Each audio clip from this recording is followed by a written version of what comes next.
I just thought about this. This would actually be the last movie that you would want to see with that guy. You know, that guy, that one that once he found out that the killer can move from body to body just by touching something, you'd never stop hearing what that guy thinks should be touched next or questions what can be touched. Well, yo, what if it touched an old lady? Oh, what if he touched a fire hydrant? That'd be crazy, right? You know what? I just touch a hot chick and then I just touch myself, if you know what I mean. Don't watch this movie with that guy. Welcome to Half-Ass Movie Podcast.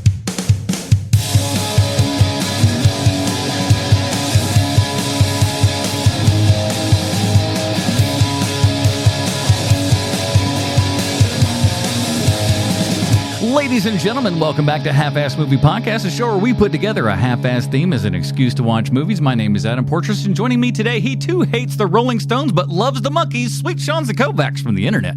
You know what you would look like with this sandwich up your ass? A fat, stupid fuck with a sandwich up his ass. And he's ready to put that job where the sandwich goes, Bruce Leslie. My favorite sandwich is a chili dog, or as I call it, a wet glizzy.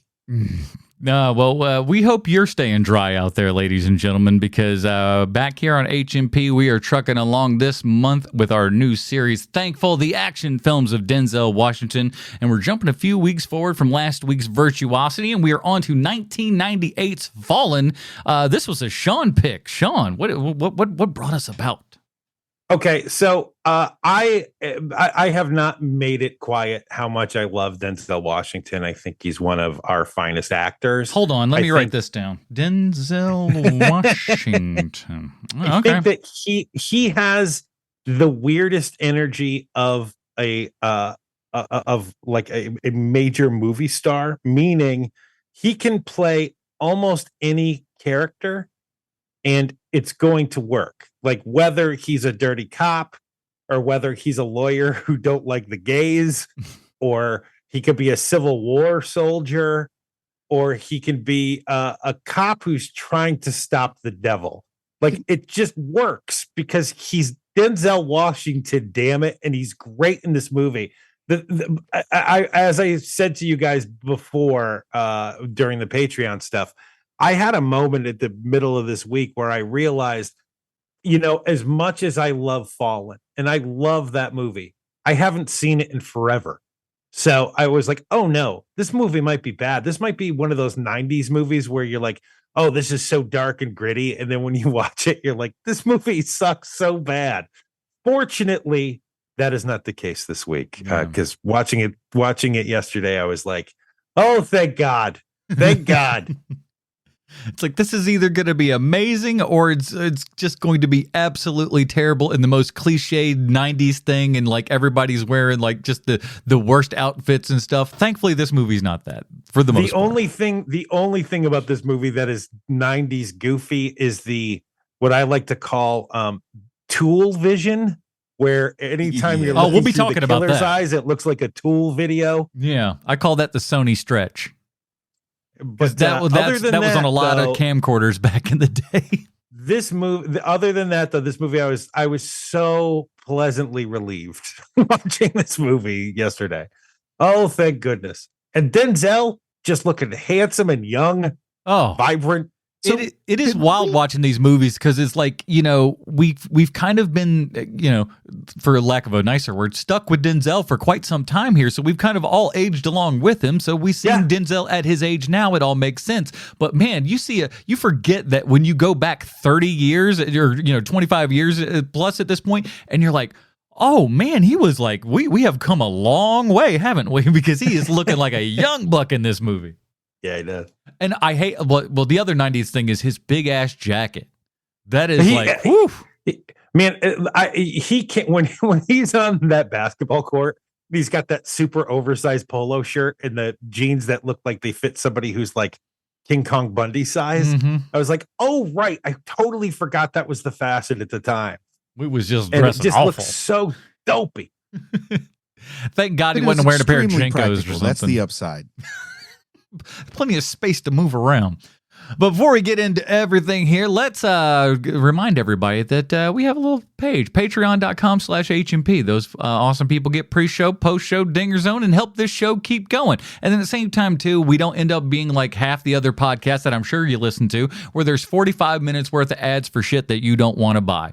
We don't want you to listen to those ads either. We actually want you to get more of the, what you came here for, which is fun and stupid-ass banter from the three of us dum-dums. If you head over to patreon.com/HMP, join up at any level, whatever's commensurate with the value that you get from this program, send that back to us. We'd really appreciate it, and keep the show flowing, man. I don't have a job right now, so I really need it. Patreon.com/HMP. And if you can't do that, share the show with somebody. Let them know that this thing's out there. Follow us on YouTube, or shoot us an email there, halfassmoviepod@gmail.com. We'd love to hear from you. Let's get into it, fellas. Here's the IMDb plot line for Fallen. As we all know, IMDb 100% correct in everything they say and or do. Homicide detective John Hobbs witnesses the execution of serial killer Edgar Reese. Soon after the execution, the killings start again, and they are very similar to Reese's style. That's, it is true, but it's a little clunkily written there, IMDb, just so you know. It's really hard to describe, though. Without giving it all away. That's true. You'd kind of have to give away everything. This was written by Nicholas Kazan, best known for this movie, as well as Enough. You remember that movie with J-Lo where she's trying to escape an abuser? He also wrote Bicentennial Man. You remember the movie where Robin Williams looks like Urkelbot? Yep. He wrote that one, too. Classic. He also wrote one of the best kids' film of the last 30 years, Matilda. That's a fantastic one. Oh, really? Yeah. So that's his best work, in my opinion. Agreed.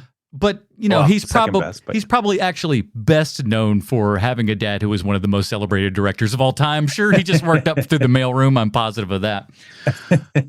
Directed by Gregory Hoblit, who looks a little bit like Henry Winkler, believe it or not.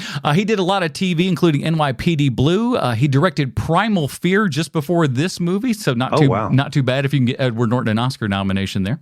And just after this movie, he directed Frequency, Heart's War, and Fracture. And just last year, he directed Through His Lens, a documentary about Oscar-winning cinematographer Philippe Rousselot. That's a last name. It's hard to say. Rousselot? Sure. That's not too shabby, though, if you think about it, this guy's career. But the weirdest and oddest credit of this entire movie goes to costume designer, Oscar winner Colleen Atwood. Really? Yeah. When her name came up in the credits, I was like, say huh now? This don't make no sense to me.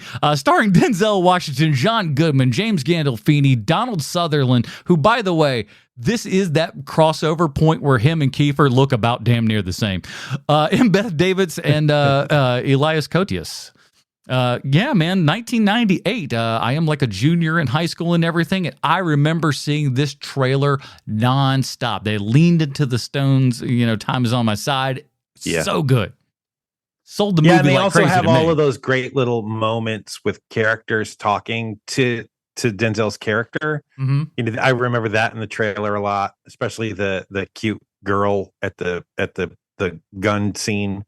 I don't recall seeing trailers for this. Like, I saw this on VHS because somebody said this is cool, you should watch it. And it came out of the blue when I watched it, but it was relatively new, like it was fresh on VHS, but it totally missed me somehow. Well, this is during our busy time, this movie, because I already have a kid at this point, and I'm deep into my comedy career at that point, and I'm guessing that you were probably smack dab in the middle of medical school in '98. Yeah, like right at the midpoint. Yeah, you don't have time to like watch trailers and stuff. You know what? I'm surprised I had time to watch the VHS. I remember the trailers playing in Blockbuster Video. Like, I'm specific, man. I remember hearing this all the time, and you'll be surprised to know this actually is not my first time reviewing this film. The first time I reviewed this film was when I was in high school for our TV. So my high school, tiny little town in South Carolina here and everything, right around the time I was in 11th grade and everything, they started the broadcast journalism, which started in like the old band room. They had nothing in there but like tables and chairs and hopes and dreams and stuff. But like literally fast forward to like a year later, they've done a kind of a public access deal with the local cable company and everything. So all of the educational channel stuff was put together by high school students. And so I did a review show with my buddy Chris, and Fallen was one of the movies that we ended up reviewing when this thing first started. With two Denzel Washington movies, no less, because we did The Bone Collector also. So, you know. Sweet Shanzi, I'd love to get my hands on some of that footage. I have a confession to make. We also had our local high school news program. I don't think that there was a public access component, but we did have like you'd have the morning, like your announcements and stuff. Announcements? Thank you. I couldn't think of the word. And then after that, there would be a video component that would go with it. Nice. And I knew enough to know that I was not someone that you wanted to see on screen during that time. Like I knew, like if I'm on screen, I'm going to get killed. So I'll let other kids do that, but I will produce and write this thing. And I did. And I was a monster. I was the worst. I would give critiques of the kids who were just like, oh, you just want me to read this? Okay. And they didn't care. And I cared so deeply for no reason. I was like producing 60 Minutes. It was like the worst. I was the worst. I wrote the gossip column in my elementary school newspaper. Sharon's got boogers. It was more like this person likes that person, and it really, really burned a lot of bridges for me at an early age. Cooties outbreak. My problem is my co-host of the show that I put together that was called The Real Review, REEL. Yeah, that's right. Whoa. Yeah, wild stuff. He was my friend, but he was also a little bit of a drug addict.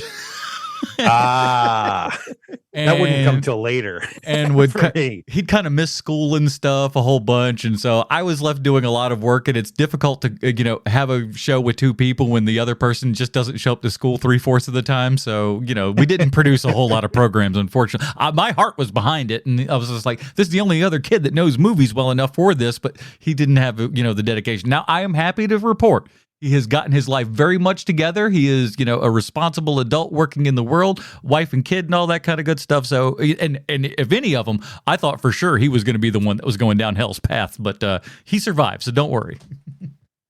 Oh man, that's a good name for an autobiography. Down hell's path. That's not too shabby.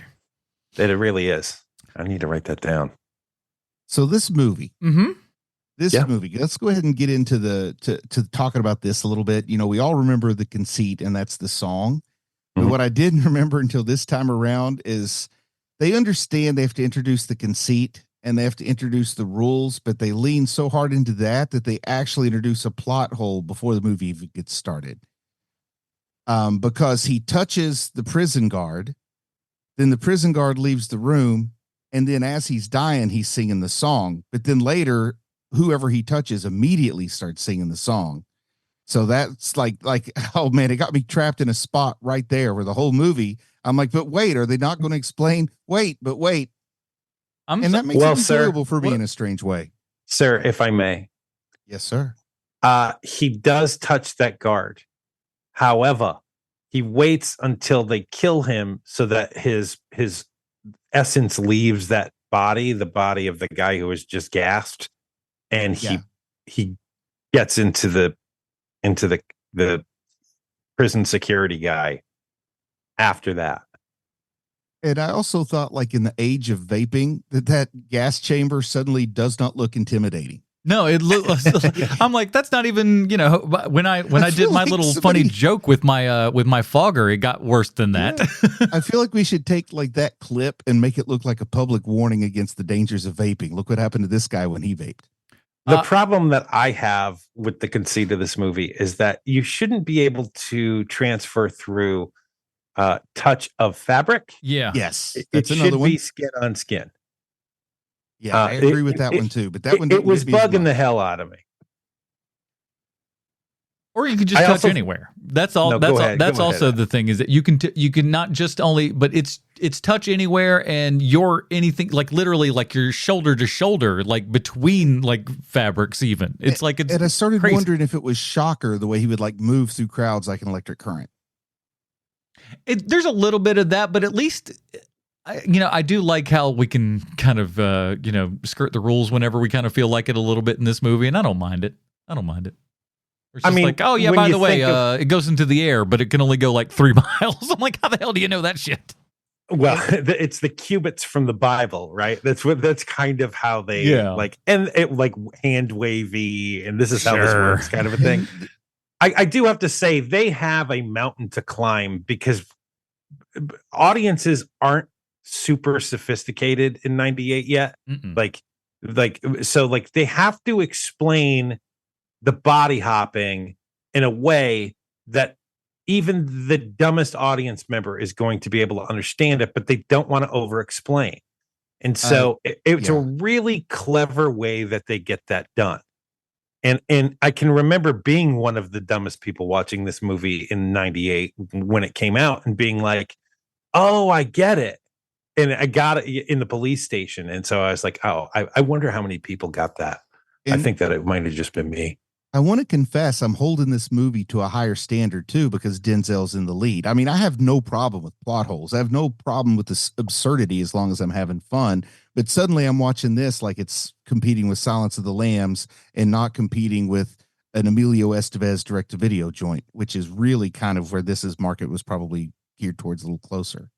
I think you're right. I think it's more of like the blockbuster rental market is probably where their sweet spot was, and they knew it. Yeah, I'd say so.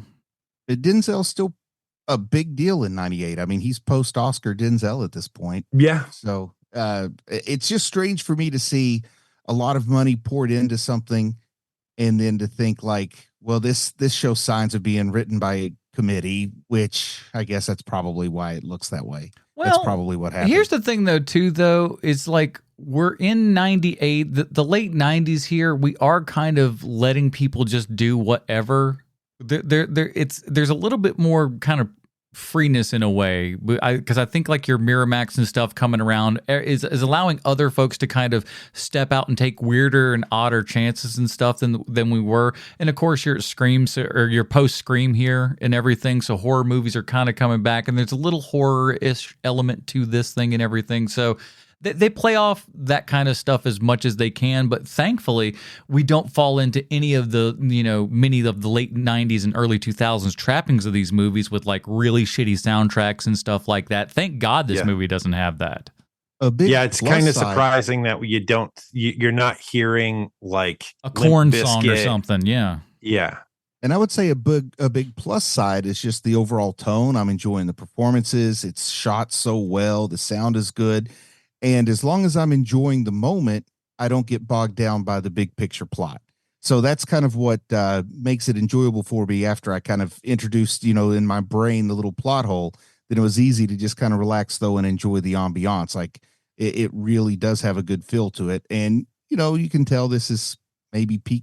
Yeah, there's some X-Files influence here, right? Oh, yeah. Without a doubt. Yeah, for sure. So it's a time when people were really into tone more than laying things out and being obvious. So it's kind of a nice mix of those two. Yeah, but Sean makes the great point, though, is that like while they may end up kind of hitting you with the quote-unquote subliminal thing a couple of times just so you can figure it out without having to scream it at you, They may hit you with it a couple times, but at least they're not, going, I can't believe that the way that we get from it is one touching the other person in some bullshit. We don't need any of that. We just get through. We have to smash it through because, again, like you said, 90 audiences ain't quite as hip to all of this as we kind of, have become in the last 25 years. But now it's like, okay, now we can have these people figure it out without slapping them in the face with it, like with a raw fish or something. And I did enjoy the mystery component, the riddle, like figuring out why is the name missing, who did it belong to. I enjoyed that and the little Scooby-Doo mystery to be solved. Once that got solved, I probably enjoyed it a little bit less because I think that hits about the midpoint. But I did like that. I think that the first half of this movie is a lot of fun. Well, let's talk about this real fast, just because he's talking about the first half of the film here and everything, and I think it's probably the undersung element of this movie, and that's Elias Koteas's performance as the prisoner there in your first, opening scrawl and everything. Without his awesome performance right there, the rest, I don't want to say the rest of the movie doesn't work, but like it's not as memorable, it's not as interesting. He really lays down in such a short amount of time. We set the table for this. We get his characteristics, we get the mannerisms, and it feels like also that the characters the character actors and stuff that we got to portray, the entity as it's going along and everything, it feels like they at least talked to him, and got something out of that, or at least were directed in a way that made them kind of look and feel like what, the kind of demon entity, whatever you'd like to call it, is. It's very, very smart. But I think without his performance, this movie suffers a good hefty chunk. And I think we're going to get close to when we got to talk about big spoilers. Do we want to kind of let folks know that we do that?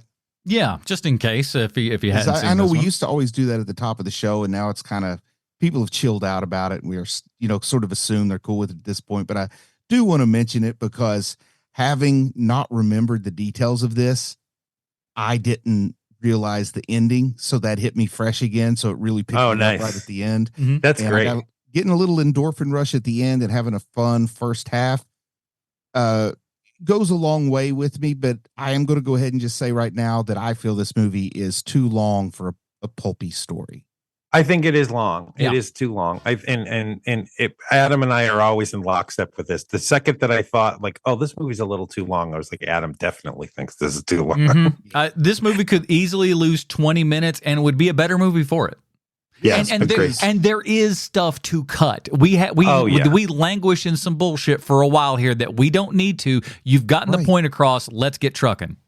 I mean, pretty much once he solves the mystery, knows what the entity is, let's go straight to the end game. But they dwell on some other stuff in the middle that I don't know if somebody demanded it be over 2 hours. Like, I don't know what the deal is. They're like, we paid this much money, we want 130 minutes out of you. I don't know what the deal is. I think there may be, and this is all speculation, I'm talking out my butt here, but given everybody that's involved with this, from your Denzel to your director here, who's just off of a movie that he's gotten Oscar nominations and stuff for.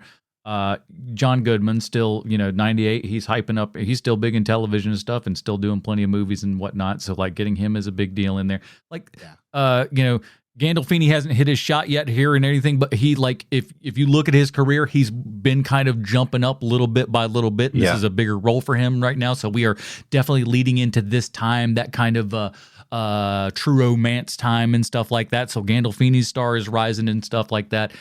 Donald Sutherland's still at a high point in his career at this point, so he's not really slumming yet. So you got a lot of great people, and again, like I said, costume Oscar winner Colin Atwood is doing the costumes on this. I figure all of the stars just kind of aligned in the right place, and again, late 90s, they're probably spending a little bit more money than they should be, just because people are going to the movies. To be quite honest, I got a couple of things. Let's hear it. So the first thing is that I want to bring up is what I think is the secret sauce of this movie, which is that it is messy. Like when you're in the police bullpen and people are talking to each other, they're talking over each other, and they're also they clearly have their lines in the script, but also there's people shooting off after that, like just adding one or two things to what the script is, because you're getting honest reactions out of people when somebody makes a joke. Like the back and forth between Denzel and Goodman and Gandolfini when they're in the bullpen, those scenes are clearly, yes, those are scripted, but there's also like one-off stuff that is happening in there. And it makes it more lived in. This movie feels so lived in. It feels like they've been there forever. It doesn't feel like a cop show from like the 90s WB, where it's like, oh, did you guys just move into this police station? There's no feel of that there. I think it's a with the exception of Killer Vision, the Tool video that is throughout this movie, because it is the 90s. I think that it is so well shot. There are so many scenes that are so well represented. Like when he's chasing after the guy, the killer in the subway, those first scenes, just seeing how they're composing those shots is amazing. Like there's so many moments where it's like a snapshot and you're like, wow, that is a beautiful shot. Like that is an amazing shot. But to me, the coolest thing about this movie is just how messy it all feels. Like when people are speaking to each other. I mean, the plot itself, that part shouldn't be messy. The talking should be messy because there's so many damn people in this movie, and it is, and it's great. Yeah. When you look back at his history of stuff with like your Hill Street Blues and L.A. Law and your NYPD Blue, it totally makes sense. Like all that kind of actually adds up, and you're like, yeah, okay, perfect. But that's definitely the tone that ends up here because it could be awful if you're not careful. Yeah, true. And I also think I was surprised. The thing that surprised me most was not seeing Gandolfini in this movie, but seeing Tony Soprano's sister also in the police bullpen in this movie. It shocked me. I was like, holy shit, that's where they met. That probably is. You know what threw me off? Robert Joy. I was like, he's just a character actor that like when you see him in the background, you're just like, nope, I know this man. This guy's not just getting a hot dog right now. He's about to have a bigger role. In my memory, Donald Sutherland always looks like he does in the Hunger Games at this point. And I'm kind of embarrassed to say this, but he was on screen for quite some time before I realized who he was. Really? Oh, wow. Yeah. Really? Yeah, I just got like the Hunger Games thing in my head so much I forgot he was ever young. This is the age I kind of see him at all the time, actually, if I'm to picture him in my brain. Is this contemporaneous with Space Cowboys? Yeah, right around. Okay, because I feel like he looked older in Space Cowboys than he does here, but they were playing up the fact that they were elder. No, he does. He doesn't look as old in this film for sure. You know what? That's another one of those movies I'm kind of like worried to watch for old folks. I'm kind of like apprehensive about watching because I really liked Space Cowboys when it came out, but now I bet it's just the worst movie ever now if I watched it. Oh man, they should do a reboot all with former child actors. Land of Robert Joy. I had to look it up because I didn't know him by name alone. Yeah, he's the sandwich guy. Yeah, it's just like when you see him, I was like, for half a second when he was on screen before that, I'm like, nope, I know who that. I couldn't take his name off the top of my head at the time, but I'm like, that's a character actor I know from a jillion things. There ain't no way that guy ain't getting infected. 3, 2, 1, touch. Well, I mean, that's another thing with this movie too, right? Is that it is lousy with character actors, like demon jumping from body to body. It's just character actor after character actor after character actor. It's pretty great. And they're all good. I thought one of them was Tony Hawk briefly, as I said, I think off the air. They're all so good. And that's like, and especially the kids could be awful and cringy and they're not. They're actually pretty good. They're not like Dakota Fanning good at this point, but they all right. Right. Now, given that I was just kind of enjoying the overall feel of the movie, I didn't pay that close of attention to some of the details. And I know that we've got James Gandolfini and John Goodman around a lot. Does Denzel Washington have a partner? Yeah, John Goodman. Okay, because I wasn't quite sure if he was his partner or just a friend who was around sometimes. It's one of those things where they're showing you, not telling you. If you see the desks going face to face with each other, that generally means they're partners. All right. I don't know enough about the inside to understand that, but I suspected they were partners, but I wasn't sure. But I thought the one trope, not the one, but a trope that they're missing out here is that the guy who got executed should have killed his partner. And that kind of made it more personal. I'm glad that didn't happen. No, that would have been the Mel that. Gibson version though, right? Or you know what I mean? That would have been a lot of versions of this would have been that his partner got killed by the guy. Agreed. I think it would have been played by Mitch Pileggi. Maybe. I would like to. I like how playful our killer is here, transferring from body to body. This is a guy who likes to shake it around in your face a bit. Yeah. Yes.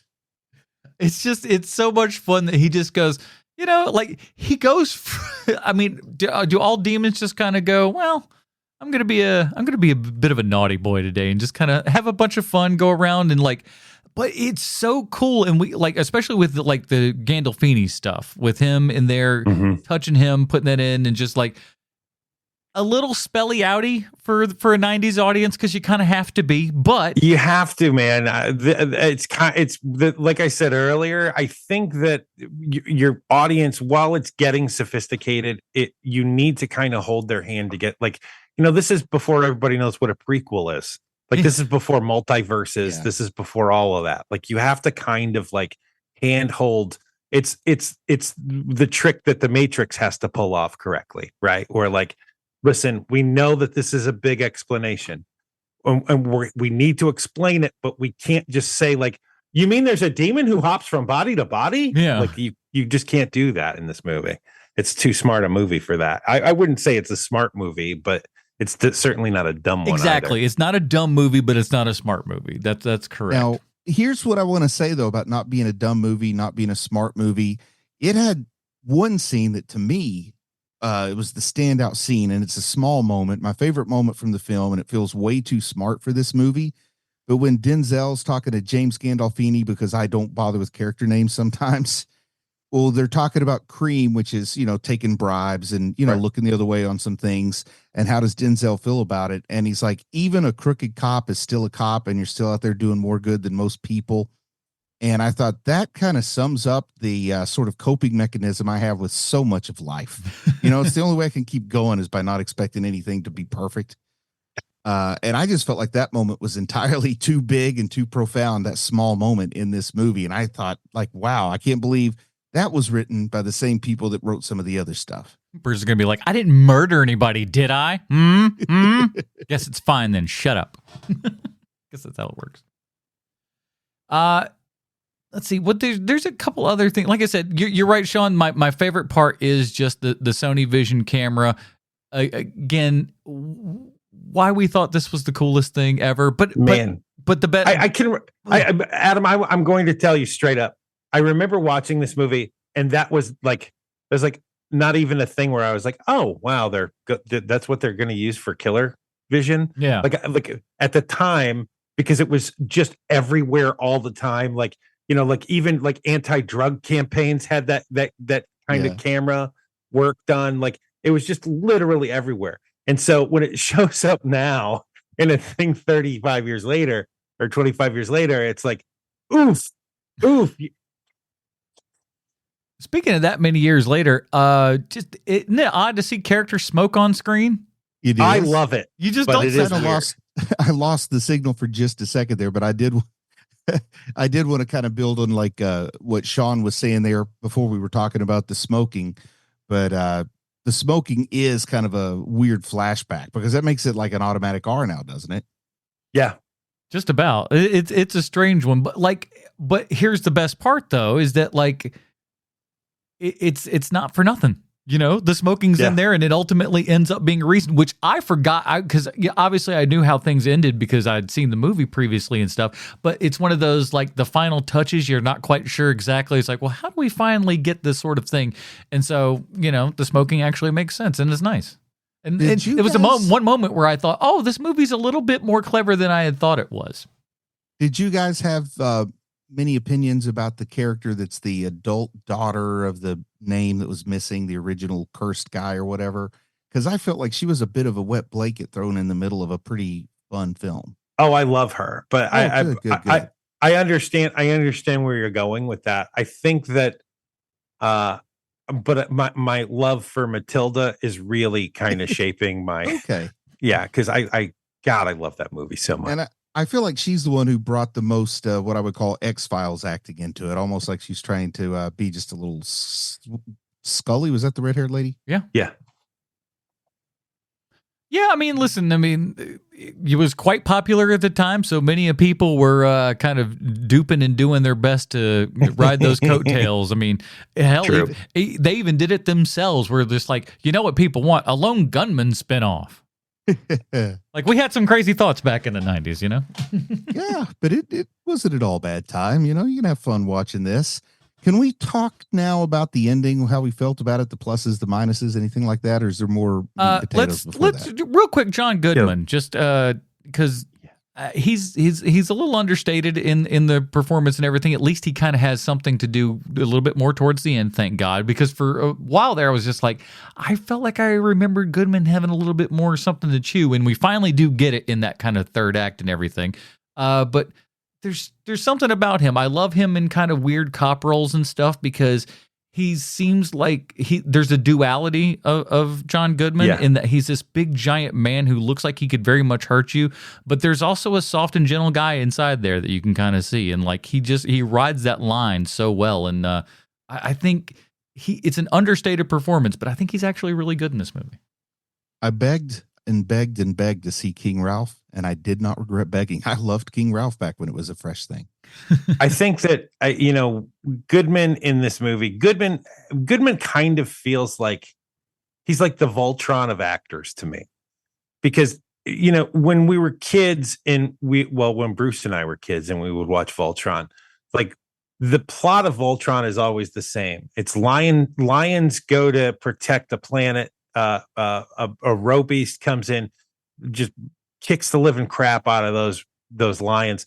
And then at the end of each episode, they form Voltron and then destroy Roe Beast. Now, why don't they just form Voltron in the first place and beat the Roe Beast? Because they're trying to put on a show for We got 17 minutes to fill, damn it.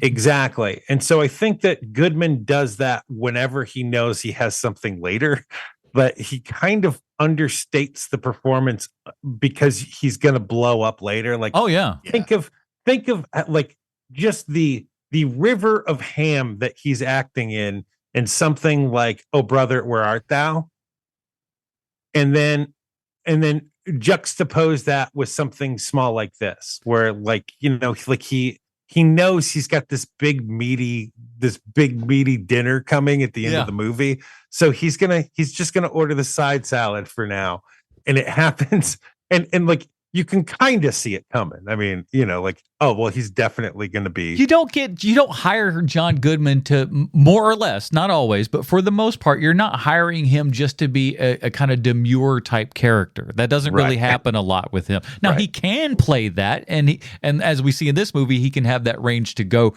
from that. But I think you're absolutely correct. Is those early ones he's going, listen, we're going to keep playing this at a 3 because we're going up to a 10. So we don't want anybody, and again, you don't want to be broadcasting your signal, to the audience a little bit too early.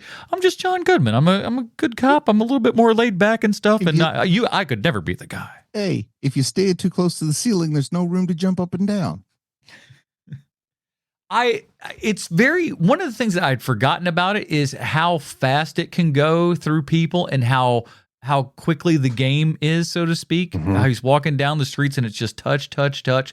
And again, there's something malevolent and scary about a being that would kind of toy with this guy like this. Man, it's kind of, it makes it even more scary that he's just showing it off in front of him and just going like, I'm not even hiding it from you. I'm going to sing the song in front of you. And he there's a good while where he's, for lack of a better word, he's just haunting him. He's not even getting into the revenge yet. He just kind of wants to haunt Denzel just a bit to see what happens. See if we can kind of get him on his toes a little bit. And he does.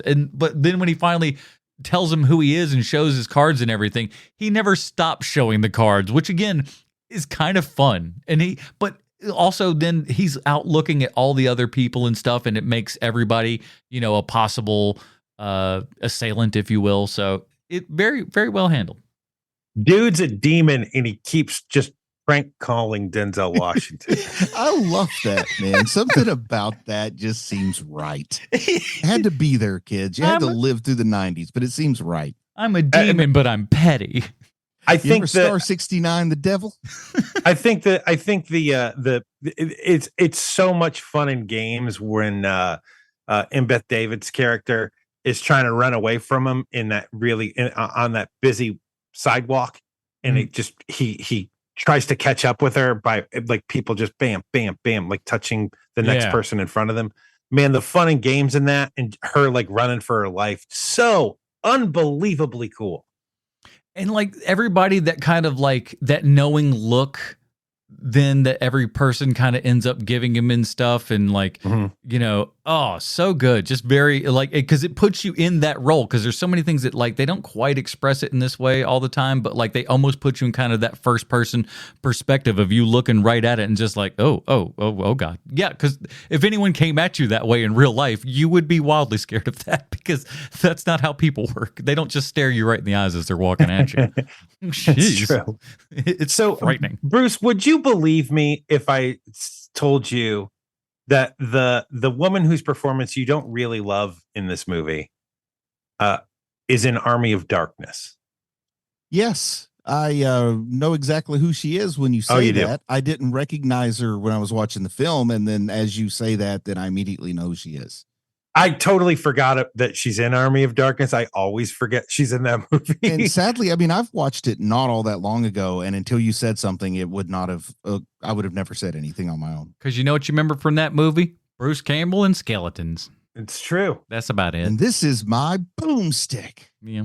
Well, that's part of him, I guess. Yeah. All right, so we got to ask the question here. Can we just briefly talk about the ending here? Oh, yeah. We didn't get that. Because, I mean, the big reveal at the ending, it's a two-part reveal. The first reveal is that there was a cat around. So even though the demon had no human host, apparently he can enter the cat. Now, at least that would be the second reveal. Right. But I called that first. The first reveal would be that Denzel Washington has an amazing idea of how to trap the demon. Right. But that to me isn't as much of a reveal, I guess. That's just part of the story. There are. But it is a good one that, like, again, it's one of those that I had forgotten because it'd been, 25 years since I've seen the movie and everything. So I was like, I wonder what his okay, very nice. Cigarettes. It's sort of like I'll die for your sins, making him into what you think is going to be a kind of a Christ-like figure. The way to do it is to get the demon in you and then kill yourself when there's no one around for the demon to go to. And this is going to sound strange, but listen, it's the late 90s, and in a kind of odd way, Denzel is Black Jesus. Everybody likes him. He's a pretty well-liked dude. Who doesn't like Denzel at this point? So he has some unpopular opinions where eventually a Roman judge will have him killed. We're getting there. I can't think of a better candidate for Black Jesus than Denzel, but it's not my choice to make, if you know what I mean. I'm not a religious guy. But anyway, what really caught me was the cat was around because I expected his plan to work. We all expected his plan to work. When you start with that cold opening that's the flash forward to the end in a film noir or a pulp story, you expect it to come back and work. So when we invested all this time and all this plan, a good man commits suicide to stop a demon, and it's foiled by a cat. Well, at least I will say this real fast. At least the cat didn't come out of nowhere. We placed the cat earlier in the film, so we knew that it could go through animals, so it didn't feel like a bullshit thing that they were just trying to throw in there for fun. It's awesome. But the real reveal is when we find out Denzel Washington's voice over from the cold opening, though it sounded like Denzel. I see. It was Azazel. And that's what got me. Said, I told you I almost died. Like that's not how he says it, but that's how I hear it. Yeah. And that's when I was like, holy crap, this is awesome. I love that. But then I also thought, boy, if that cat starts whistling, it's going to ruin the moment. And thank goodness the cat did not start trying to meow out the song or something. But yeah, like this, I mean, honestly, it was super cool. Again, high school age here and everything. So late 90s, you're dumb as a rock as it is. And so when that happened, it was that moment of like, oh, he did just say that from the beginning. And then when you watch back and everything, you're like, oh yeah, an unreliable narrator. But here's the thing, because everybody thinks about this. Everybody thinks about the opening where he just goes, well, another nice little hint there where he just goes, that'd be a long story for where my beginning is. So I remember that I was like, oh, that's a nice little touch there. It makes so much more sense in retrospect. Mm-hmm. Yes. So cool. They drop that there and everything. So, but like having that kind of knowledge and everything, and listening to not only the beginning part, which is the thing that everybody remembers because it's the most obvious part, but do listen back again on rewatches to that voiceover and apply that voiceover to the demon and not Denzel's character. And again, that also kind of reads differently. Yeah. So you would, the first time you hear it, you'll think that, but this next time you go like, remember the person who's doing this VO, that's your demon there and everything. So very cool. And again, it still plays out, which is nice. It's not like one of these movies where you go back and you see all the seams and you're like, well, this is bull crap. Looking at you, George Lucas. Yeah. At least it's more like the Sixth Sense, where you look back and you're like, oh, it was there all along. I see. Yeah, boop, boop, boop, boop, boop. It's like one of those, if they can find a way to convince you to buy one ticket, you'll convince 5 other people to buy their own. You know what I mean? Like, like they can't advertise how good it is without spoiling it, but they've just got to count on you to do the job. That frankly was how The Sixth Sense became the hit that it was. It was just like people were like, "Oh my God, you have to go see this!" And for the most part, people were pretty darn good about that before the age of the internet and spoilers and stuff like that. It's kind of, I don't know how I didn't have it spoiled for me. But you know what is fun is kids right now. I don't know if you know this, Sean, but kids right now are of the age where you're like in that 15-year-old, 13, 15-year-old age bracket there and everything. They've lived long enough to where they don't know what the spoiler of that movie is. And so parents are filming their kids' reactions to that's amazing the scene there, because these kids, and they look over like, oh my God. And it's so awesome to see kids who've never heard it before see it for the very first time. It's lovely. Back before The Force Awakens came out, there was a rash of people sharing videos of their kids finding out for the first time that Darth Vader was Luke Skywalker's father, and that was precious as could be too. Those are always good. Oh yeah. So we're on our Denzel train here and everything. Is Denzel doing it in this role? Yes, it's my favorite Denzel movie. I don't know if he really doesn't have a ton to do. Like he's not like this isn't the kind of thing where Oscars are like, yowza, some more of that, please. But he is doing the 3 things he needs to be doing in this movie. He needs to be in a police procedural. Mm-hmm. He needs to be like average, normal guy, and he needs to be somebody who's possessed. And he does all 3 of those things, and he does them all well enough, in fact, that you can see the difference happen in just about everybody when they are inhabited with the demon Azazel. And I think that he is kind of slumming it a little bit in this movie. Mm-hmm. He brings it up so much just by being Denzel, and it's kind of the magic trick of Denzel Washington is anything he's in. It gives you, like, I'll look twice at something if I know he's in it. Yeah, he's I'm going to go ahead and just say that at this point, I'm convinced that I'll never find a Denzel performance to be unenjoyable. Like, I think it's impossible. We'll wait and see what the next couple of weeks hold for us. Maybe pushing the limits here. But you're not wrong. It's hard for me to imagine not enjoying Denzel Washington. Yeah, he's just great. You know what's also interesting is he's not like he's not putting so much of the Denzel pepper on everything, which is he does though. I'm not saying there's not. I'm not saying there's not. I'm just saying as much. Yeah, I mean, there are hints. It's not like the thing where he's the dirty cop. It's not that movie, but like there's a lot of Denzelism in this. Sean, don't you feel like they gave him a few scenes so he could do it and almost get it out of his system? Because I feel like he was allowed to be very Denzel with his Denzelisms when he's talking about why he deals with dirty cops and doesn't judge, but he's not a dirty cop, that kind of thing. There is that. There's also the scenes where it's clear to me that like some of the stuff he is saying is not in a script. Like keeps like he'll ask somebody, he'll be like, "Hey, how's it going?" Like, okay, I'm okay. I'm okay. Like stuff that wouldn't be in a movie script. And they clearly were like, just say something here, Denzel, and we'll go from there. And when he's doing those things, when he's doing the little asides like that, that's when he's the most Denzel, because he does things like starts rubbing the back of his head Or there's a little laugh and everything. And the little laugh. There's the thing that he does where like he moves his head over to the side and he grimaces. And like half of his face is smiling and the other half isn't. Like he does stuff like that in every performance, which is what makes him so great. That half smile to me, that half smile to Denzel is like eating an apple is to Brad Pitt. Like that is a trademark thing.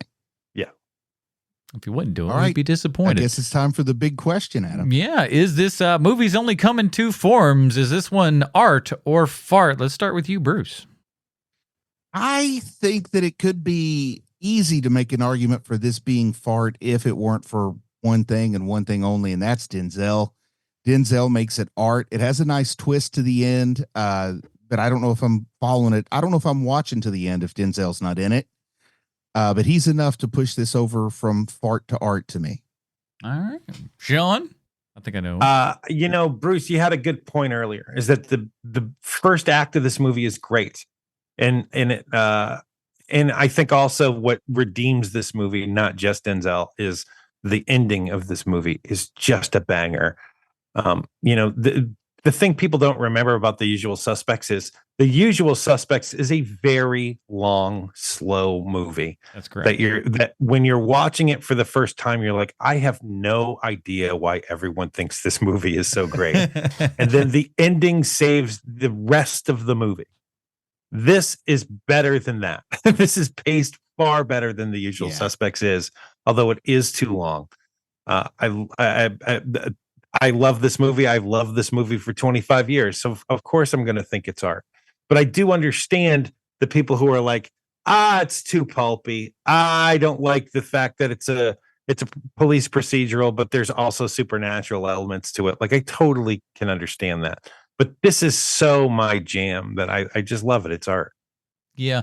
I'm going kind of a just barely art here and everything as well, because like you said, those are the elements of that. This is one of these things that is because it's usually the sum is better than the parts, whatever. All the pieces are better than the whole of this. They don't all add up to the best thing in the world, but they add up to something pretty good. But you got all the ingredients in there. They just maybe the pie just needs to be cooked another 20 minutes. I don't know. A perfect candidate for the old addition by subtraction. Exactly. It's good enough. But for what it is, the time that it was and everything, this just feels like that kind of era of Denzel movies between like this and like I said, your Bone Collector and stuff like that. We're just like, let's just put Denzel in these weird procedurals with, good looking white ladies. And there we go. It's kind of just how it was. And guess what? Successful formula.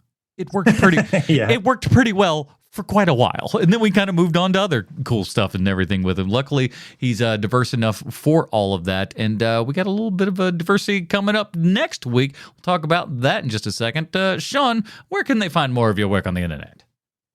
We have a YouTube channel with HMP, and please go. If you look, you have your podcatcher of choice, right?